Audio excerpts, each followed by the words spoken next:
And we're live. We're live Hello. now.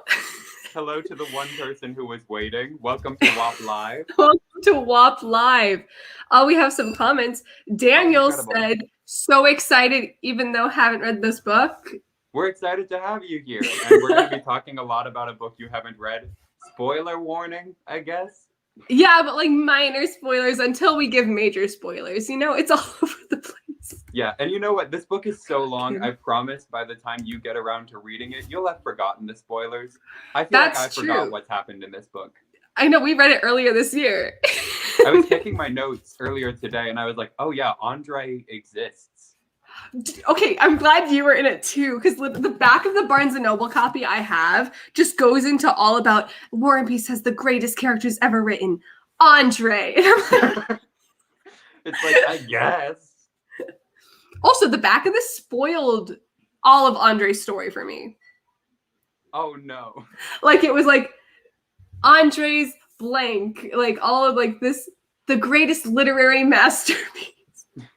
That happened to me in a book a few weeks ago. It was Play It As It Lays by Joan Didion has an introduction by some guy. And in the first page of the introduction, he's like, this book has this character death and this and this. And I was like, no, stop it.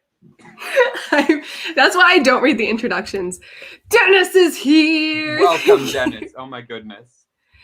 Dennis read a lot of big books this year. It's true. Moby Dick, the live streams were always popping up.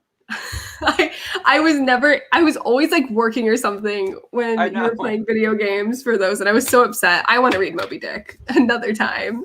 Another time we like commit to another like show right now. I think by the end of this stream we should pick a different book to do something similar like this. I think we should. We'll ditch the schedule idea though. That obviously doesn't work. I think the schedule is funny. I think if we start with the schedule, it'll just become a tradition that we just throw that out the window. We'll do that. We can like run a little poll. Oh, Claire and Steffi are here, and I can hear them outside that door. Oh, are they your roommates? They're my roommates now. Little life update. It's always funny when people that I like know in person mention that they watch my videos because it's not like I'm hiding them, but it's still like people that I don't expect to be watching them will come up like, I saw your video yesterday. I'm like, you did? I feel that in my core. So what were your overall thoughts about War and Peace? This is your second time reading it. How is that different from your first? Okay. Well, I'm like being thrown off by the camera because it's like opposite. It's inverted, right? Yeah. Okay. So I kind of feel like I enjoyed it less this time. If that makes sense. It's like the first time I was just so wrapped up in the world of it. And this time since I knew where it was going, I could pay more attention to like, I don't want to say pretentious things like the structure or whatever, but I just got more wrapped up in like how the more tedious areas, like tangents that don't really need to happen because I know they go nowhere. Yeah, no, I can totally see that happening because I did start like rereading a few pages and I was like, we can skip this bit. Right, like where was your editor, bestie? But that being said, I still like love it. Like these characters, like I feel like I know them. I feel like I live with them constantly. Like Natasha and Pierre especially are just burned into my brain. And then as I'm going about my day, I'll just remember something funny that like Helene said, and I'll just giggle like, oh, Helene. Yeah. Okay. We have some discourse. I also like Gabriel's copy better. Oh, you mean my it's pretty Classics edition with the Anthony Briggs translation? Yeah, this is the only copy they sold at Barnes & Noble the day I went. When I also got this from a Barnes & Noble. It's got the deckled edges. Is that what they're called? Yeah. Oh, you have deckled edge. We've been doing this for how many months, and I never looked at the edges of your copy. Oh yeah, they're the fancy. I kind of don't like them. I don't know. I turn pages from the top, so it's not like a flipping pages issue. But I think that people complain about like them from the side being difficult. Yeah, I can see that. Little book discourse. I annotated the hell out of this book. Oh, that's awesome. I wanted to annotate this time, but I very quickly scrapped the idea of annotation this read through, and I just switched to the audiobook, which was a completely different translation. I don't even remember. I feel like it's the woman. I should know her name. Like one of the most famous translations happened early 1900s. She was an American woman. That's all. I lost all the comments. Oh, come back. We did read we read like the. I haven't processed this. You've read it twice. I have. The first time I read it was I decided to read it the day that school was canceled, like March 2020 for quarantine. Yeah. I just decided like, okay, 2-week break from school. I want to go back to school. I thought we were going back, but I was like, when I come back, I want to tell everyone I read War and Peace. What did you do? I've never heard this version of the story. Oh yeah, literally, I would wake up in the morning, go to the living room, read War and Peace basically all day, and then go to sleep at night. And it still took me 3 weeks. Oh, but it's still so good. I'm glad you don't mind spoilers, because they might just fly out. They really will, yeah. Spoil it all, we will. Did you say what edition your book was? Edition. Yes. Penguin Classics Deluxe Edition. Anthony Briggs translation. Ooh, nice. My foot just fell asleep. I started getting scared. Ooh. Oh, tell us your overall thoughts of War and Peace. I know that you really love it. I love this book. I knew I was gonna like it, but I didn't expect to love it the way I did. Mm-hmm. If that makes sense. But maybe that's because I went in after a great comet high. Oh yeah. Well, this reawoke my great comet phase. When we first started rereading it, there was a 2-month bender where it was all I was into. We got a little Dave Malloy bender. Mm-hmm. I love that. But yeah, I don't know how else to explain it. I just really loved it. I liked the writing. I thought it was very beautiful, and the characters, like you said, just kind of stay with you for no matter how long you read it. Yeah, decked edges are nice. They're they're nice. They're a nice thing. Part of why I love this copy is because it looks awesome on my shelf. So your copy does look great on your shelf. That's he read War and Peace. Oh, and I keep it. I got a new bookshelf the other day because I was in a play over the summer and I stole the bookshelf from the set, and now I have a bookshelf in my living room where I put all of my fancy classics. And most of them I haven't read, but I make sure to tell guests I've read War and Peace. Don't get it twisted. Good, as you should. Honestly, that's what we got out of this read along. Out of this book club. This is the thing we did. We did it. We not only read it, we had a book club. We have discussion videos. People can find them and read along with us for years to come. That's so crazy. I think it's awesome. I really like the idea of doing this for more books. Mm-hmm. I know. I do like that idea too. We'll pick one. Yes. And Claire and Steffi are hilarious. They can steal the show. I'm glad you try your best.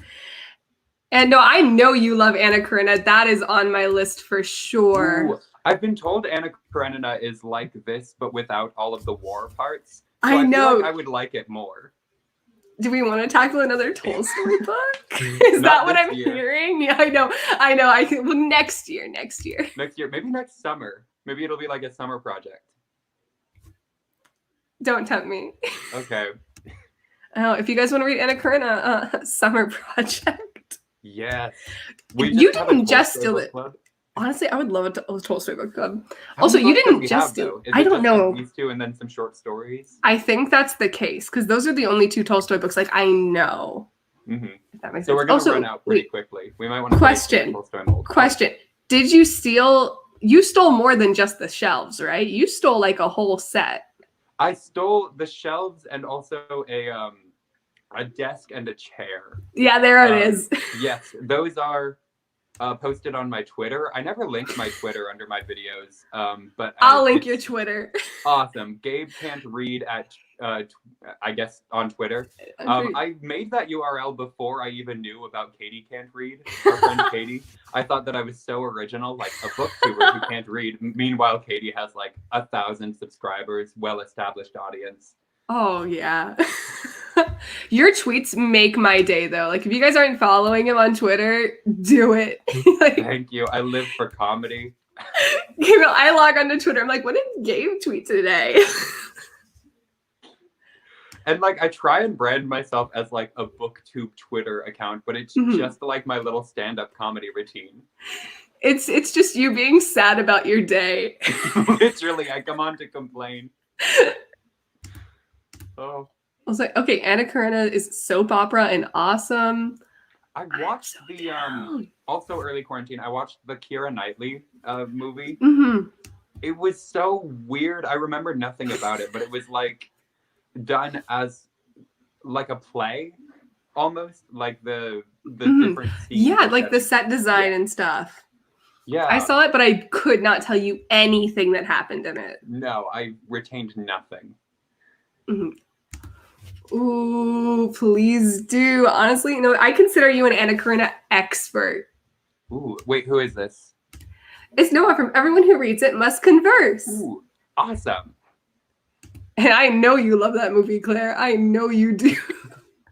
Once we read it, that would be fun if we did like a watch along with like a Netflix watch party. That would be fun. And you could also do those together on Discord. Not Tolstoy watching us do this. Crying from the afterlife. He's like, please stop. Also, wait, there it is. Gabriel has made my Twitter feed 20 times better. Same. I agree. Thank you. My main goals are not like theater or singing. I want to be a Twitter comedian and booktuber. Who only reads Tolstoy. I don't think I can do this too much. I was rewatching my the road trip discussion video of mine, and I was like, I was really losing it over this book. That video makes me sob. Because the part where I had like a Bang energy drink, I had a cotton candy Bang energy drink, and I don't think those things should be legal. Because I like chugged that. I was on hour 9 of this road of the day's driving, and I was screaming about the monkey metaphor. So there's a part after the burning of Moscow where the soldiers are taking furniture from Moscow, but it's like weighing them down and they're like getting stuck and dying. And Tolstoy compares this to a monkey who gets its hand stuck in a jar because it's wrapped its fist around like a peanut or something. And so the monkey like stays there and starves with its hand stuck in a jar. And I was like, that's a really clever metaphor, but he talks about it for way too long. It's like maybe half of the page. And these pages, the text is like dense. It's Bible font. I was like basically on crack from this Bang energy, like driving, just screaming about this stupid monkey. And you had been on the road for like so long. And you could just see it. The drive from Indiana to Utah is 22 hours, 11 hours of each day if you do it in 2. And oh my goodness. That's one of my favorite videos in the entire read along. It's a mess. Daniel says he really needs to read Anna Karenina. Everyone wants Anna Karenina. It has to happen. I know. Stay tuned. No, you read a lot of Tolstoy last year, and he's a master. Can you like list some of his books? Like, is it just? It's not just War and Peace and Anna Karenina, but those are like his big boys. So if you can list some of your faves, like we'd love it. New Tolstoy just dropped. Not Tolstoy still dropping stuff. Oh, I'm looking at my notes. I don't know what else I wrote down. Oh yeah, I guess let's just start chronologically. Let's see. No. Oh, I did ask questions on my Instagram for like the WAP Live, and Logan asked from the Bible Boy Logan asked if you could cast Cardi B as a character in War and Peace, who would she play and why? Okay, so I think the obvious answer is Helene. Yeah, because she's funny and sexy and like way smarter than you would expect her to be.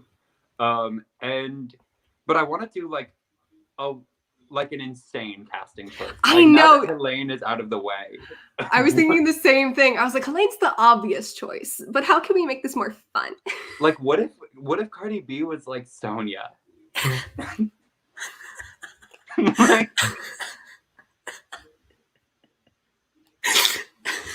Pierre. Cardi B is Pierre. Cardi B is Pierre. Cardi B is Dolokhov. Not Dolokhov. Not Dolokhov. Balaga. Wait, I kind of love that. That's what the B in Cardi B stands for. Balaga. I need to take a big break after that one. I need to do a laugh. Oh, where's a pen? Okay. Oh. Me like knocking over my desk, scrambling for a pen. All for Cardi Balaga. Oh, my stomach hurts. Oh no. I just hurt from laughing so hard. Oh, I have tea. I made tea in a French press, with which some people have told me is psychotic, but I don't care. Oh, I'll hide my mug, because it's like repping my university, and no free press for them. Wow, I aspire to be you, having a French press full of tea. You're too iconic. Oh, two icons reading WAP. Cardi B from Mary. I agree. I want War and Peace where Cardi B is everyone. That would be so chaotic and I would love it. We would direct it. Oh, obviously. Wait, what if we did let's do a fan cast of War and Peace with I like this game. This is a fun game. I guess. Should we do Cardi B as Helene, since maybe casting choices that are funny but make sense? We can let's double cast her. Double cast her, Balaga and Helene. Yeah. Her as Balaga is just maybe one of those fake mustaches and a hat. Yeah. Oh, as a hat. I don't know why I pictured a Renaissance jester hat. Ooh, I love that. Love that for her in Russia. Okay. I don't know any people. I can't think of anyone. I know. I'm trying to think of the pop stars. I don't know. Let's put Taylor Swift in there somewhere. Oh, okay. The obvious choice is Natasha. It's just because Natasha's in love with everyone. Yeah. Okay, that makes sense. Natasha would write Dear John or something like that. It's true. I feel like she's too old. She's 30. But should we get a 19-year-old? Rodrigo. Wait. We might be onto something. Does that make Joshua Bassett Andre? No, Andre's 32. No, Andre's not the age. No, because it's true. Andre's John Mayer. Okay. I don't know anyone. Everyone drop in the comments. Jason Derulo is Pierre. Yes. I had to sing it. You're just listing the Cats cast. I really no. Cats is the only movie. Yeah. Breaking away from War and Peace for a moment to talk about Cats. I've seen that movie 5 times, I think. I saw it 5 times in theaters. Yeah, I saw it 4 in theaters, and then it's probably up to 6 now. I keep forcing people to watch it because, listen, whether or not it's good does not matter to me. It's insane. They didn't even try to make it look normal, and I like that there's a movie that exists that makes me feel the way that Cats makes me feel. The way we are so in sync when it comes to Cats. I swear we've had this conversation before, but it's just same wavelength the entire time. Always. Have we we haven't texted about Cats. It's been in comments. It has been in comments. We haven't had a full-blown discussion about it. This is a public, documented conversation somewhere. Our own words. Please go watch Cats. I was having the worst day ever a few weeks ago, and I was crying my eyes out, and the only thing that could make me feel better was putting on Cats. That movie has something in it.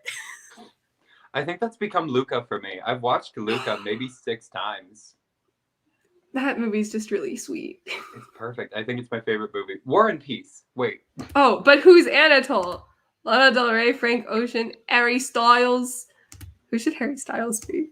Anatole? No. Wait, we have to cast Anatole. Derulo should be Anatole. See, you're saying this, and I'm picturing him more as a Dolokhov. That checks out. It checks out, but What about an Ed Sheeran Pierre? wait. Don't I'm even on talk about Ed Sheeran if Dennis is watching.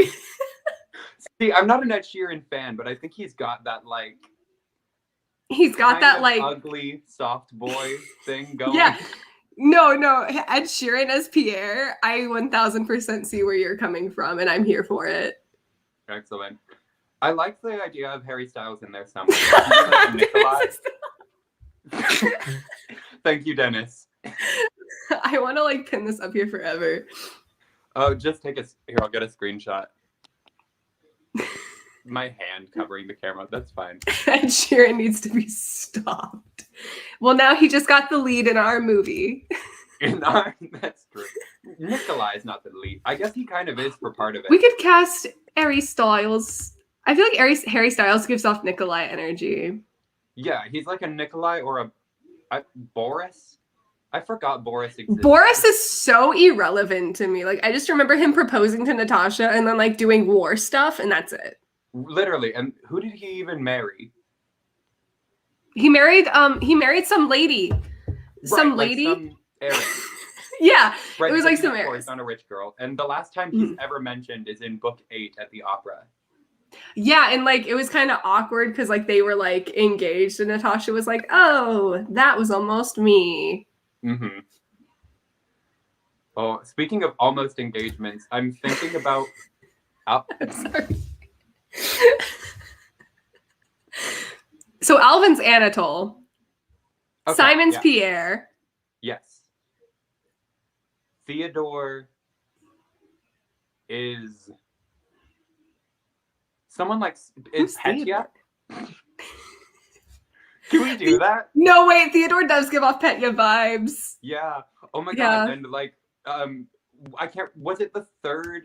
How many Chipmunks movies? Okay, have in you the seen? Because fourth I vividly Chipmunk, remember in the the third movie when Theodore gets hit by a car.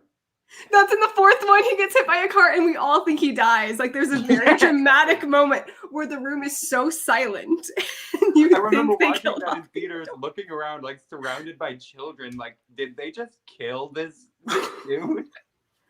I have a video. I was watching it with Claire and Steffi, who are here, and we were watching it together. I have a video of us watching it at that moment. You see us on the edge of our seats, and we're like, "Oh, thank God, Theodore's not dead."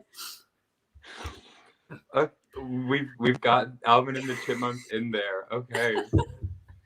My stomach hurts. I'm laughing. I'm getting a six-pack. I liked the Lana Del Rey suggestion. Where could we fit her in? Oh, yeah. Like an Anna Pavlovna. I feel like Anna Pavlovna is a little too like nosy, I guess. Lana Del Rey gives like maybe like Princess Mary energy. That checks out. I think she's edgier than Mary, but I think she would really like the chance to like act. Really. She could be Sonia, because Sonia gets pretty edgy in the end. She does. Let's skip to the very end and talk about why I hate the epilogue, and it's because they did Sonia so dirty. Oh, are we getting into our Sonia beef? I'm ready. Please. I was watching your video where you were like, what if she had married Dolokhov, and the rest of the book was like Dolokhov like, trying to get back to her. Underlined. And end, she's alone, and she's a maid, and everyone hates her. She's not only a maid and everyone hates her, she's a maid to her ex-fiance. It makes me crazy. Yeah, no. Dolokhov and Sonia would have been so good together. So, like, chef's kiss. Yeah. I adore them. And they had, like, 3 pages together. Oh, yeah, total. See, Dolokhov is a character that I, like, kind of mentally skipped over whenever he showed up, and I wouldn't have registered him if it hadn't been for you. So, like, speak to that. What do you see in that pair? I will speak to that. Well, first, I went in with a little bias because I love Great Comet. But what really made Dolokhov stand out for me in this book was the whole like monologue he had after or before the duel, where he was talking about how he loves his family and he would like kill anyone who like interfered with that. And I was like, okay, I can fix him. He's one of those guys. He's one of those people that would burn the entire world for you. like, or for like people he loves. And Sonia is also so fiercely loyal. Like she would do anything for those she loves. And I think just they're both shared like loyalty and like beliefs was just a really good mesh. And they had like one page of flirting together, and I thought it was That's really true. cute. But then Sonia was like, "No, I have a crush on Nikolai. I can't marry you. I've loved this man since I was 3." Yeah. Okay, I see that. She could have fixed him. It could have been wonderful. Could have been great. And that's the thing about these characters is that they'll like make up their mind about something and then just stick to it, even if it's not what they want or what's good for them. Mm-hmm. Like Sonia has made up her mind she's in love with Nikolai, and I took a note about how when Natasha like falls in love with Andre, she like is sick to her stomach and she thinks like, is this love? And when she's like, I guess it is, she's like, okay, I've decided I'm in love with him, and not only that, I've always been in love with him. Mm-hmm. I know. The interesting thing about Natasha earlier on in the book is she fell in love with any guy who showed interest in her, and she like, it was like the purest form of love kind of deal where she would just devote herself. And after like her ruin in like book 8, I thought we were going to see that mature and her learn that, oh, this isn't love. But then I was like because I was rewatching our videos and I was like praising her. And then she reverted back to her character when she got with the end. Right. Yes. That's the interesting thing is these characters like kind of change, but they kind of don't. Like there are waves where they like decide that they are new people, but like we kind of see them make the same choices over and over. And I think that's at least Tolstoy's idea of like what humans are like. Like we can decide things about ourselves and like craft a narrative about who we think we are, but like that doesn't mean it's who we actually are. Yeah. No, and that's one of the things I love about this book is just like the character depths to it. Yeah, I was like, wait, did she not marry her fiance? Oh, the tea with Sonia. I don't remember how their engagement fell apart. Do you? Because she was engaged to Nikolai. Because Nikolai got engaged to her after kind of obligation. After like his family was ruined. That's what it was. Oh, Dolokhov and her. Dolokhov proposed, and Sonia said, "No, I'm in love with Nikolai." Dolokhov was mad. He was petty, and he like kind of did like a card game with Nikolai and made Nikolai lose all his like earning. So Nikolai was in like a ruined man. He had no money, but Sonia still loved him. So he was like, "Oh, now I have to marry her because like she stood by me." And they were engaged for a while because he went back to war. And then how did their engagement fall apart? I think that it was pressure from Madame Rostov. She was like, I know at the very end, at least, when he married Mary, there was this very funny line where she was like, it doesn't matter to me, but it might be in your best interest to marry Mary. And they were cute. I did like that. I did like their dynamic because I just really wanted Princess Mary to be happy. Right. Like, that's the thing. We wanted the best for Sonia and Mary, and he just decided that their salvation could only come from this one man. Nikolai was so crusty to me by the end of the book. I know. He was so crusty. He was like fine in the first few chapters. Was he the one whose like whole character arc was realizing he like shouldn't be beating his slaves at the end? He was like, I guess I shouldn't be beating the like peasants. I don't remember that. I don't remember who that was. There was like a scene at the end where like part of Nikolai's growth is that he's been working on his anger management and he's like not getting into fist fights with his peasants anymore. I remember that. Yeah, Nikolai is. There's a famous like TV show character or something that I could compare him to, but I can't place it. But he starts off like golden boy, great, and then his character just goes downhill. But he keeps getting praised by every character, and it got really annoying. I have to readjust my setup a little bit to all plug an in my act. phone. Oh yeah, you need to plug in your phone. Let's see how this goes. I thought it was more charged than it is. Oh, this is so scary what's happening here. You're doing great. Not my hamper in the background. Hang on. What else is there to say? Let's look at these comments. Oh, it's Mary isn't playing.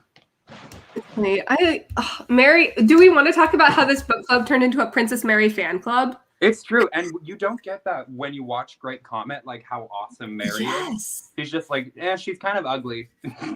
No, that was like one of her like first introductions was in book 3. Everyone was describing her as just like, man, she's ugly. She's so ugly. And the part where Anatole comes over to propose and she's just so ugly, and they like put her in this little dress and they're like, oh god, it's worse. No, and Anatole, he's about to propose to Princess Mary, and he's like, man, she's really ugly, but she's rich, and her friend is hot. I'm gonna go make out with her friend in the maze. And then Mary caught them making out, and then her friend later on gets with her dad. And Princess Mary could not catch a break this entire book. He just, that poor girl, you know, and in the end she's got Nikolai, and I can't even remember, like, they were like happy together, right? Like, they were happy. It was cute because Nikolai had that whole thing where he's like, I feel really like bound to Princess Mary, and like I feel like there's like this connection. I think I love her, but I have a duty to marry Sonia. And so Princess Mary was like, oh my gosh, I love this man, but I have a duty to my family. And it was kind of like a star-crossed lover thing that I wish was handled better. Her friend gets with Mary's dad. Yeah, she does. And Andre goes off on his dad. And it was great. This book is wild. It's insane. That's the thing is, people always talk about the bear scene at the very beginning, but I think that's the first like moment that you realize like this isn't some big stuffy classic. Like in the first 20 pages, Pierre and some dudes kidnap a bear and chain it to a cop and then throw that cop in the river. That was in the first chapter. Yeah. Oh man, I totally forgot about the bear scene because I remember because it was my first time reading it. I was like, "What is this book? What's happening?" And Dolokhov was in that scene. Yes, he was. That was his introduction. It was with a bear and a cop. Bear and the cop. What else happens? Like, oh, what was that? Yes, yes, the bear. A bear.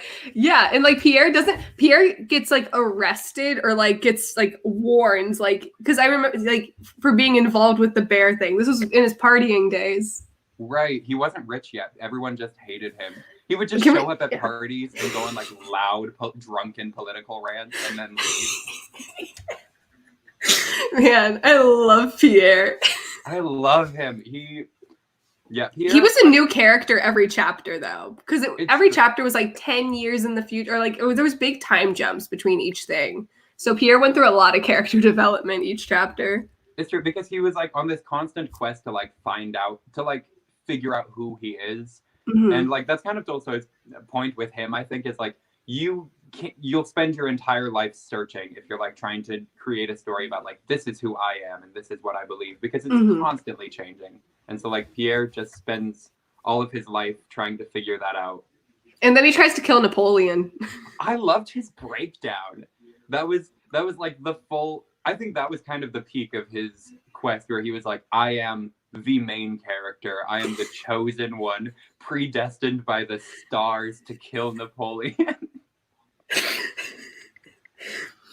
No, wasn't it like right before the Moscow burning or something? He found a gun, and I made a joke. I was like, hey, watch out, Napoleon. And like the city's burned, and he looks at the gun and he's like, watch out, Napoleon. I think you sent me that text. You were like, haha, Pierre found a gun. I did. I had to prepare for this live. I reread our texts where it was just me spamming you for like an hour. See, and I had nothing to say because like I had read the part before, but I wasn't as far ahead as you. So I was like, yeah, that's certainly. It was just so pure. You do need to read. Like everyone who hasn't read this yet, please read War and Peace. Like again, because when you hear War and Peace, they never expect it to be as fun as it is. Literally, like it feels crazy to recommend War and Peace because you're just gonna go up to someone and say, "Hey, you should read War and Peace," but like, read this. It's a banger. Certified banger. I underlined the hell out of it. There was no method to the madness. And it's also so cool to read like in public when you're like really deep into it. Like it's one thing to be like on a bus on page 5, but to be on page like 1081, like you're in it. Like I would go out in public with this and I'd have my little pen and I'd just be like, to be annotating a book in public, that's... Yesterday, I was reading on campus, waiting for a class, and I got to a line that was so good, and I was like, I'm going to pull out my pencil and underline this right now, have my little main character moment. You should. You really should. How many pages is it? Like 1,200? Yeah, it varies by copy. My edition is... let's see, there's all of these like summaries and like character lists at the back of my edition, but I think that the book ends on page somewhere. Mine ends on 1110. 1,110. 1358. So I guess my font is bigger. Mine is pretty Bible font, like. That's I can't believe you like read that. Like you didn't go insane. I know, I would just like read it like really close. Man, yeah, your font is bigger. Wait, that's not fair. And I didn't even read it this time. I listened to it on my walks. I totally forgot that's how you read it.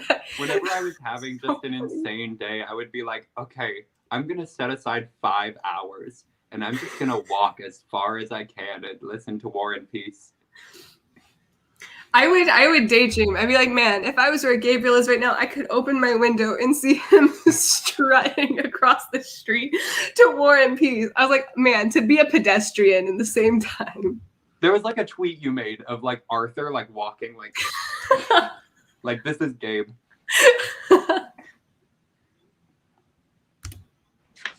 It does. Excuse to go and find. Yes.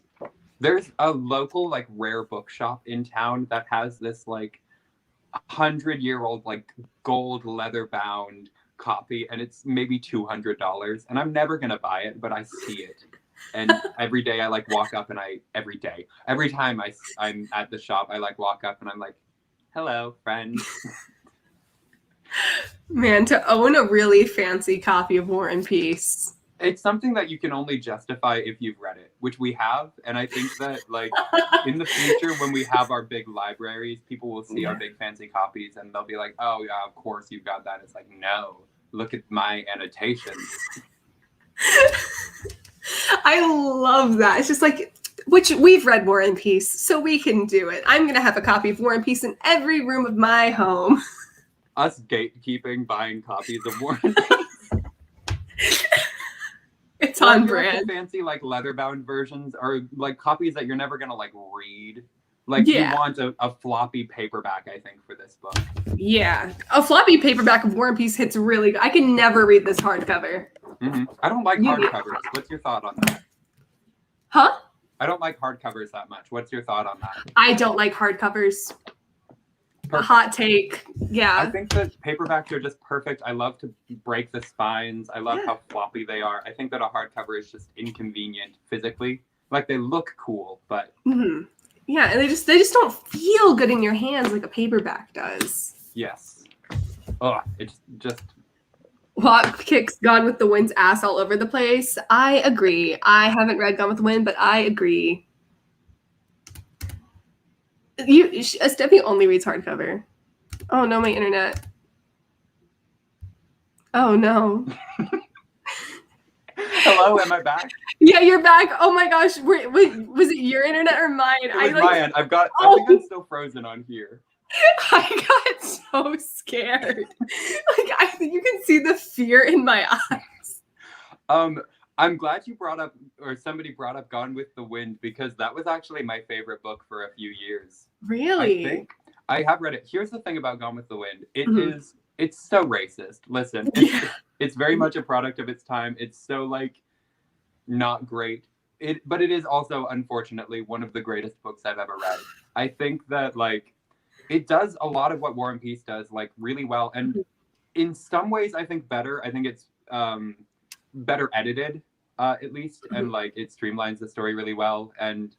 But yeah, it does the same thing as War and Peace, where like it introduces a character and then talks about that character's entire life for 20 pages and then goes back to the story. Yeah. And yeah, it's beautiful, but it's so Yeah. I think that's why it hasn't been on my list. But, you know, if you go into it with that knowledge. Yeah, like I think it's one you can skip. Like I don't think it's mandatory reading, but if you ever do read it, like, yeah, it's good. It holds. I was about to say it holds up, but that's not the right wording for it. Mm-hmm. I take dust jackets off too. Yeah, dust jackets scare me. And dust jackets, when I carry a book with me, I want people to see the cover of it. And if the dust jacket isn't on it, that's too, like, you could be reading anything.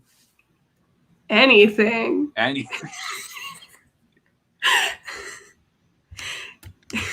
Like, it was terrifying. Oh no. See, and like you were moving. Oh wait, no. From my phone, you were frozen, but I've got the live stream pulled up on my iPad, so I can see myself frozen, making the funniest face. I was like, no, but that's happened to me before on live streams where I will freeze completely and I won't know it. So I'm always so paranoid. Oh my goodness. Oh. And I know you read Gone with the Wind in 9th and 10th grade. I remember that. I read it in 8th. 8th grade was the last year of high school that I was really into reading. I like 7th grade was where I started my slump. 8th grade, I like got into classics and read a bunch. And then the rest of high school, I barely read anything. And then quarantine hit and War and Peace was like I was like, I'm going to build up my reading stamina. And then I've been on a kick ever since. And then BookTube happened. Now escape. Now it's a core part of my personality. Yeah. Just like WAP. Yep. Know what we haven't talked about yet? Nikolai's undying love for the Emperor. The greatest romance in this book is Nikolai and Emperor Alexander.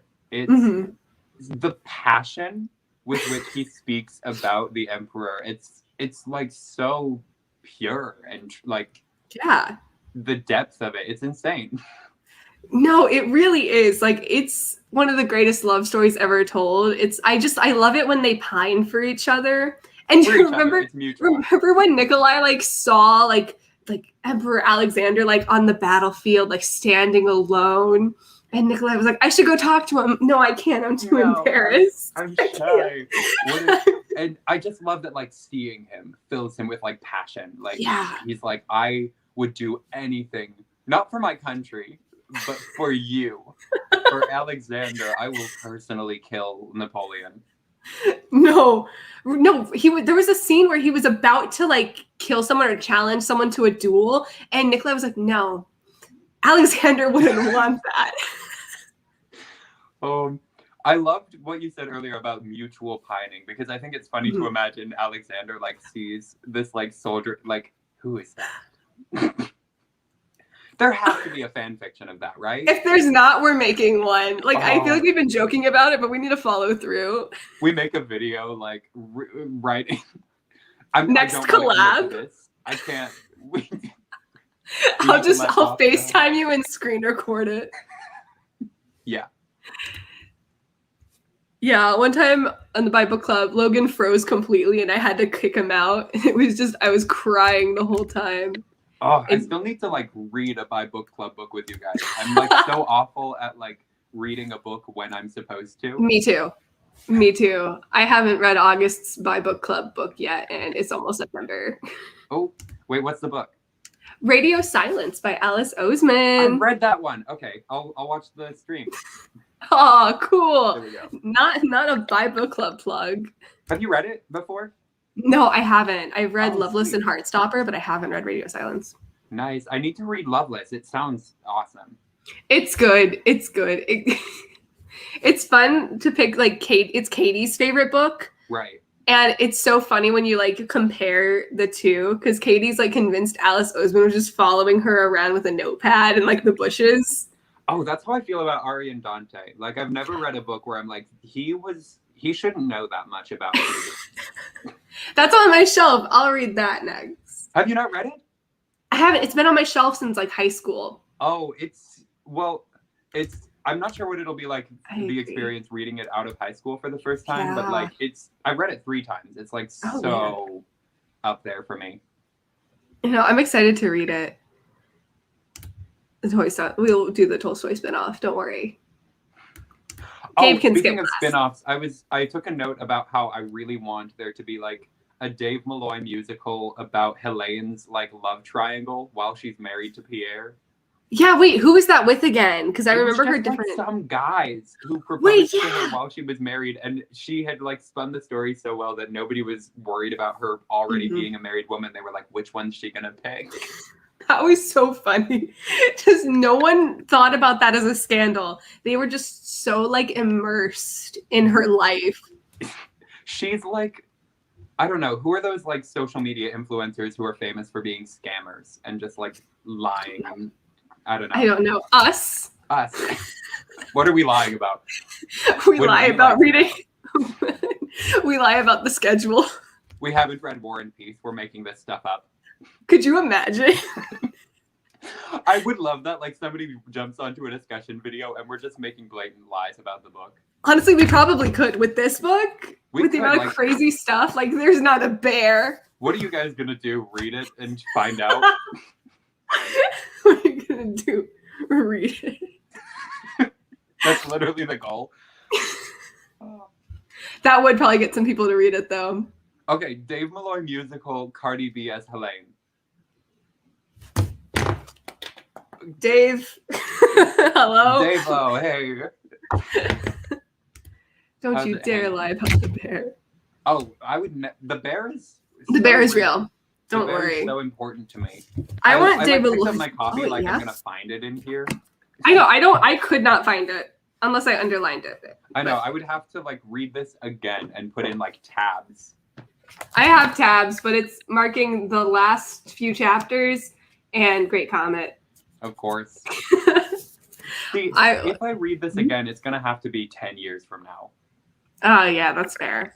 Not like a year after you read it for the first time. Well, I was like ready to like jump in because right before we jumped into this, I had reread The Secret History, and that was less than a year after my first read. So I was like, okay, So you were feeling pretentious? Yeah, like if I love a book, it probably means nothing if I like read it again like super fast. So I started this when I was like, no, it's too soon for this.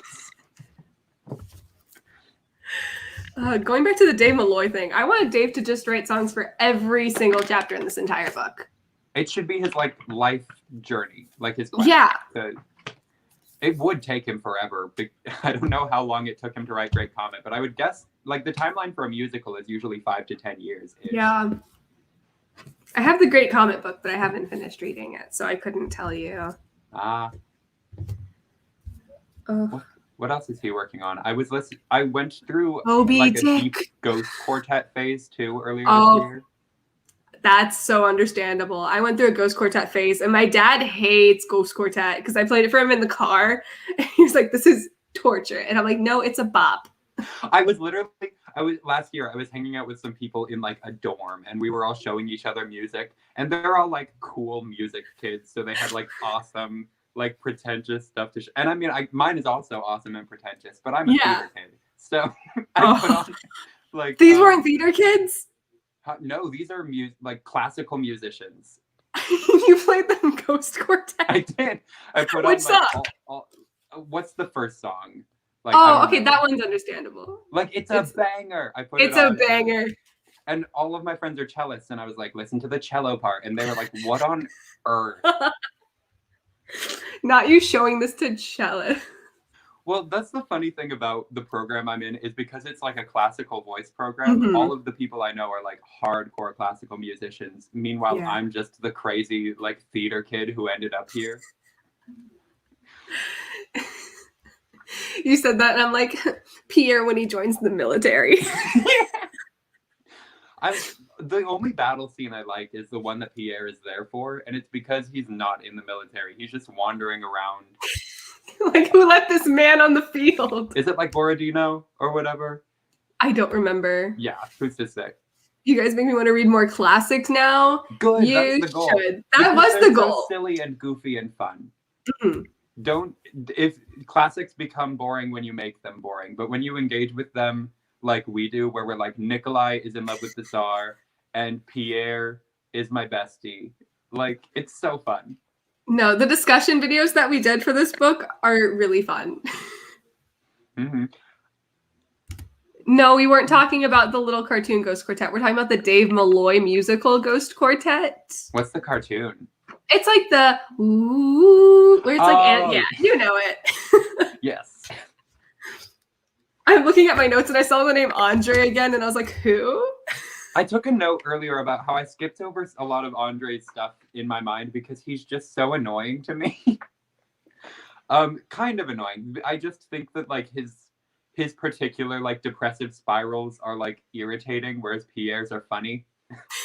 Like there's a scene where he gets back from war and he's listening to Natasha and Sonia like giggling in the yard, and he's like, "They'll never know my pain." Natasha does that in the book too, where like Oh, she's really sad and she comes home and she sees her family crying. She's like, what do they have to be sad about? Nothing. her brother is dead. Her brother died. Her little brother got killed in battle. And she finds out and she's like, oh, maybe they do have a reason to be sad.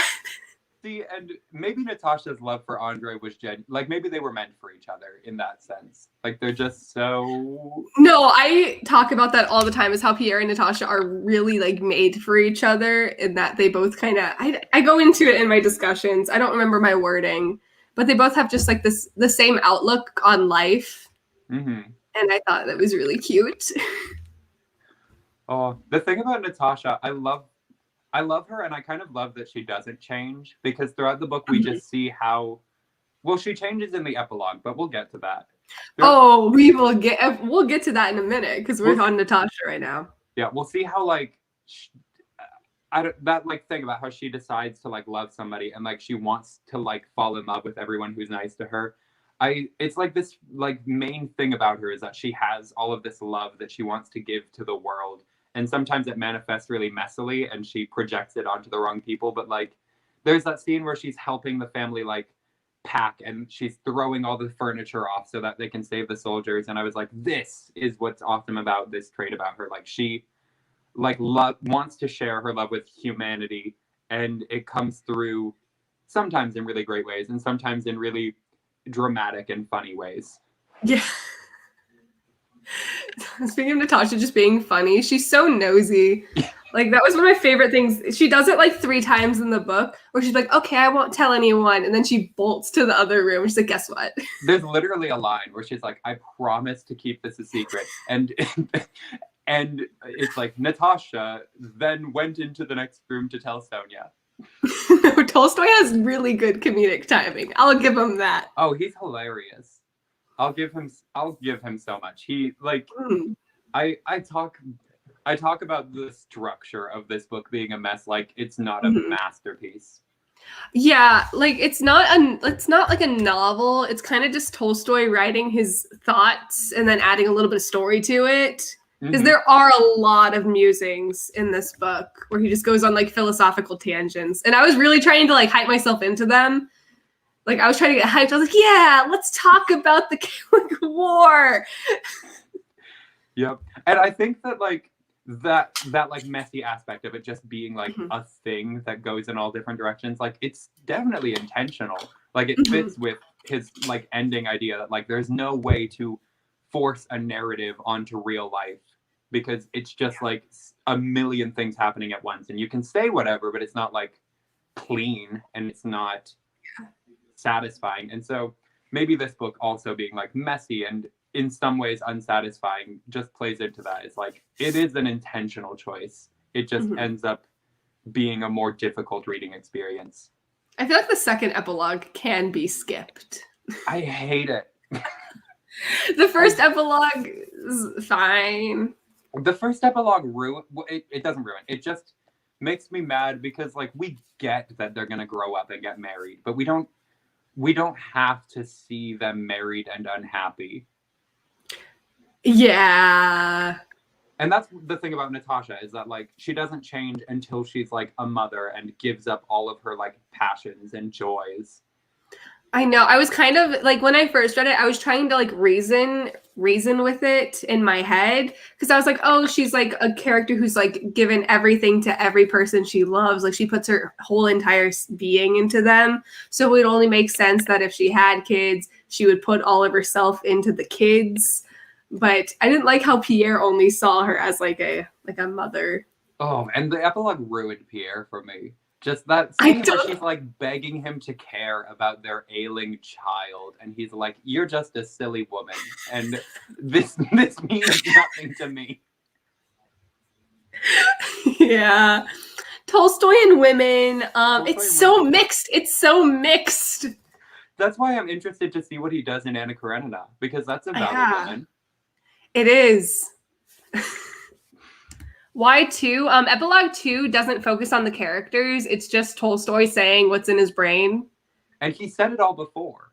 Yeah. Like, he's just reiterating nothing facts. new. It's just 50 extra pages. Pierre, yeah, don't worry. Like, I feel like I have such a warped sense of these characters now since they've been with me for so long that I can't really like give an unbiased or like talk about them critically. Because like my version of them is so different than Tolstoy's, I think.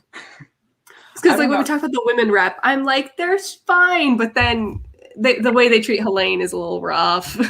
See, it's like I feel like I don't know, I think he's smart enough to like know that his female characters are like smarter than they're being written. I don't know, like with Natasha,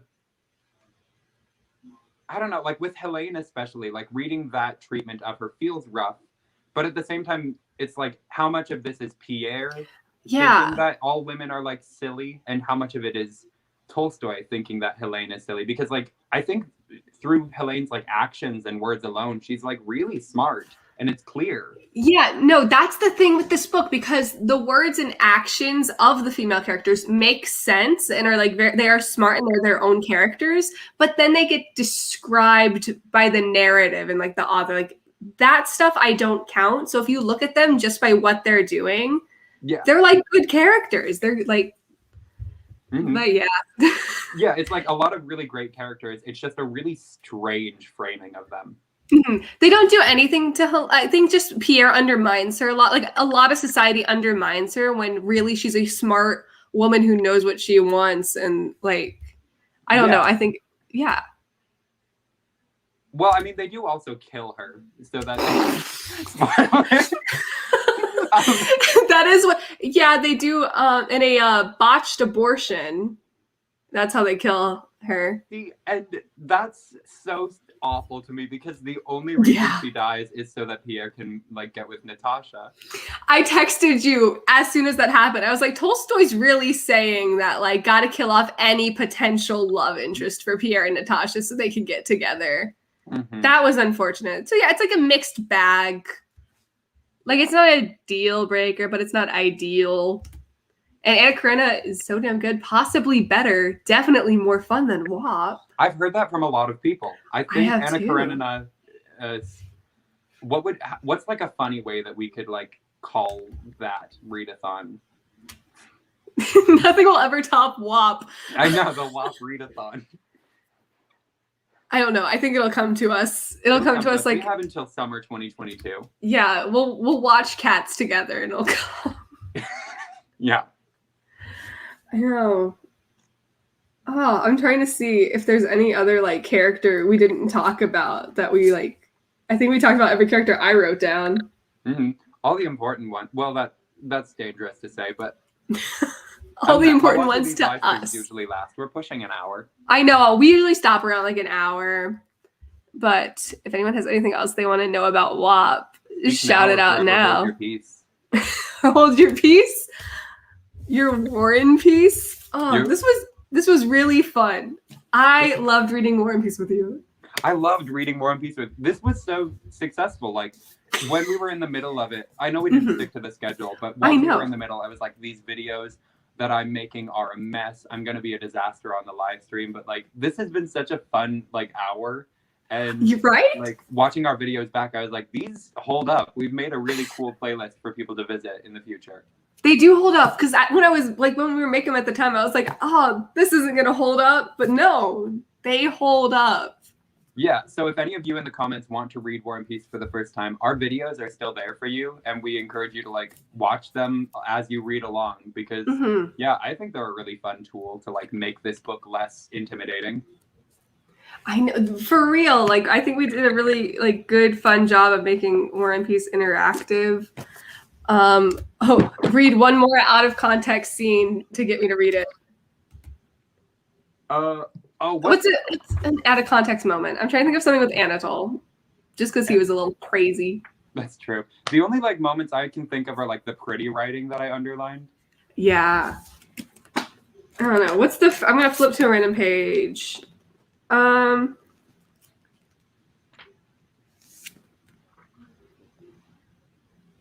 Oh man, they just do. I flipped to one where Sonia's being done dirty. That's not fun. Least favorite part was probably anything with Napoleon. Napoleon kind of bored me.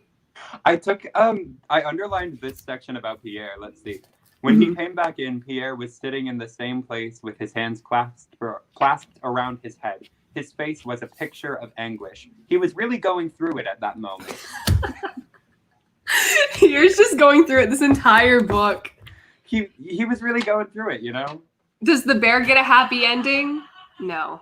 Well, it inconveniences a cop.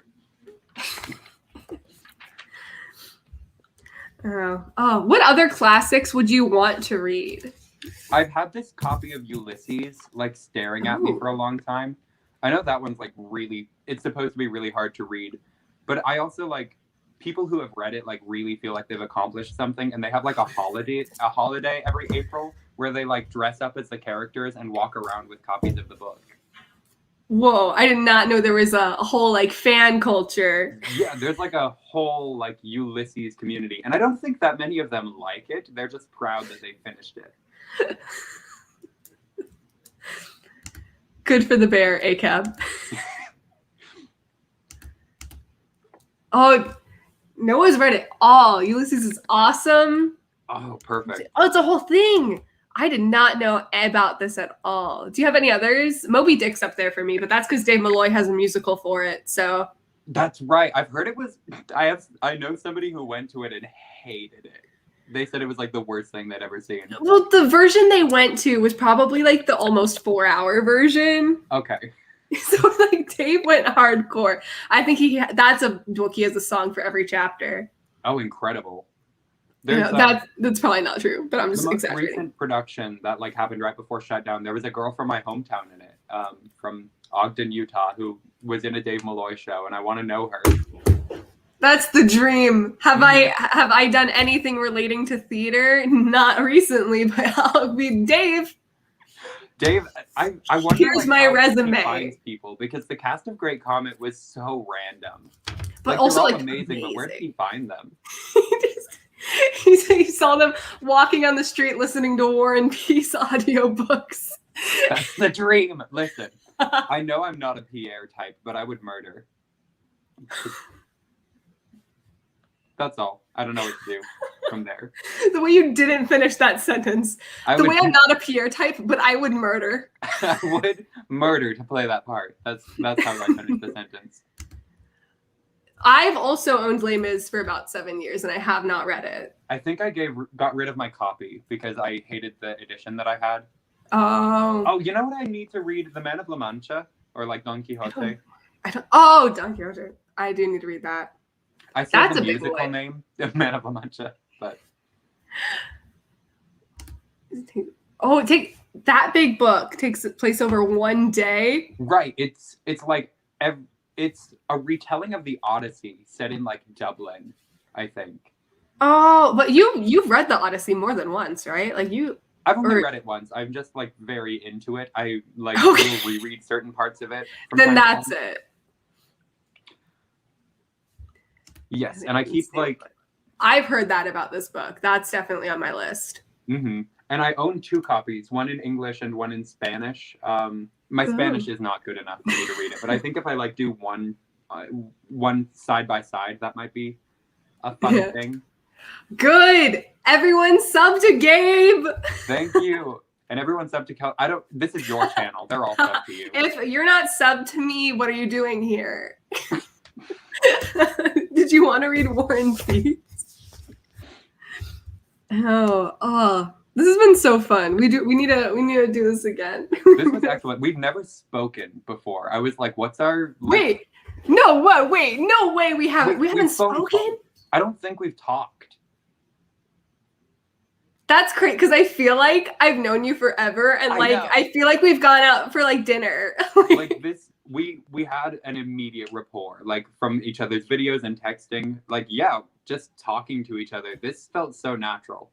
No, this is crazy because I could have sworn I've been live with you like 20,000 times. No, we've sent each other voice memos. That might be the closest thing, but no, never a conversation.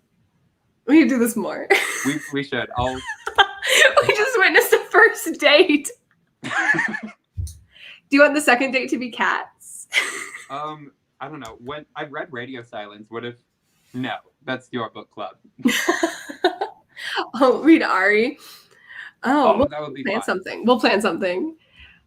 Oh my god, I can't get over this. This is the first time we've spoken like face to. This is crazy. How'd it go? Well, yes. We had so many people watching and commenting this whole time. That's awesome. I know. Thank you guys so much for watching and hanging out with us. Even like you haven't even read War and Peace and you're here. Thank you so much for hanging. Yeah, thanks for chilling with us. Read WAP. We would not have been able to tell otherwise. It's because I swear I like tweet you every day. It's true. We like I know you, but yeah. Like, wow. Okay, now I'm gonna drive up. Please do.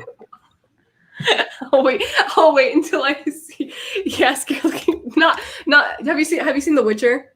No. Oh, well, that's the bard from it. He's just chilling on above my leg. There he is. I have like an egg behind me. An egg? I keep moving. Lex Luthor? Oh wait, that is an egg. Yes. Why? Oh, and also this. Be gay, do crime. My friend Mary Grace like draws a bunch of fun things and gives me little drawings. So. That is so precious. Dennis, I love you too, and I don't think Dennis is another person where I talk to them a lot, but I also don't think we've ever spoken. Like, I gotta start calling people more. I know, we should start chatting. Dennis is also a person like you're on my radar. You look awesome. I like your videos. Dennis, you're on my radar. You're on my radar. I've heard of you. I've been keeping.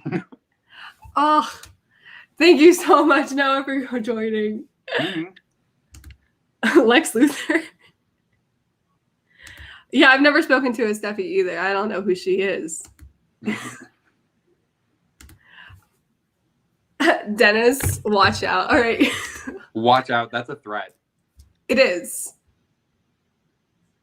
All right. Okay. On that note.